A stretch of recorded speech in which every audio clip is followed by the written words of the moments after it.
நெய் போட்டு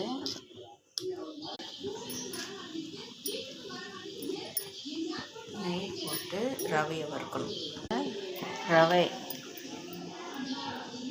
ரவையை வந்து நெய்யில் வறுத்து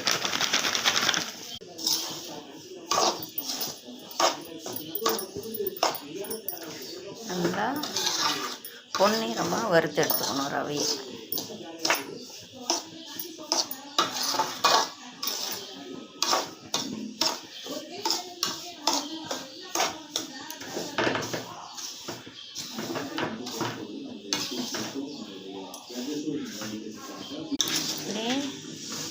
நெய் எல்லா ரவையிலையும் படுற மாதிரி நல்லா உடைச்சி விட்டு வறுக்கணும்.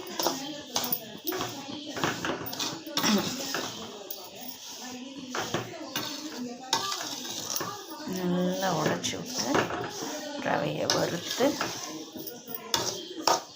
எடுத்து நம்ம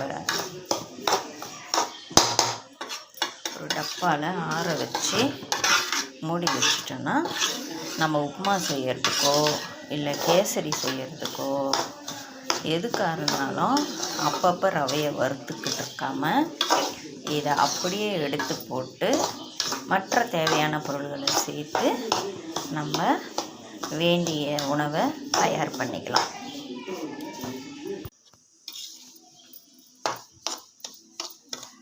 இப்போ லைட்டாக பொன்னிறம் வந்திருக்கு.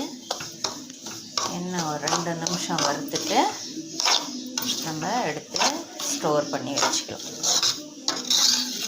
ரவையில் நெய் வந்து எல்லா இடத்துலையும் பட்டுருச்சு. அதனால தான் கட்டி இல்லாமல் ரவை உதிரியாக இருக்குது.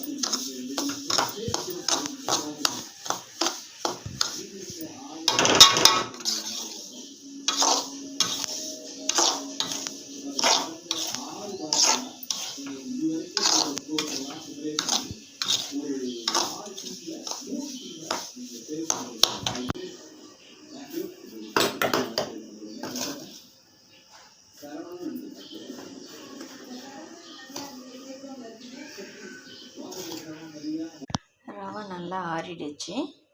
இப்போ நம்ம மூடி வச்சு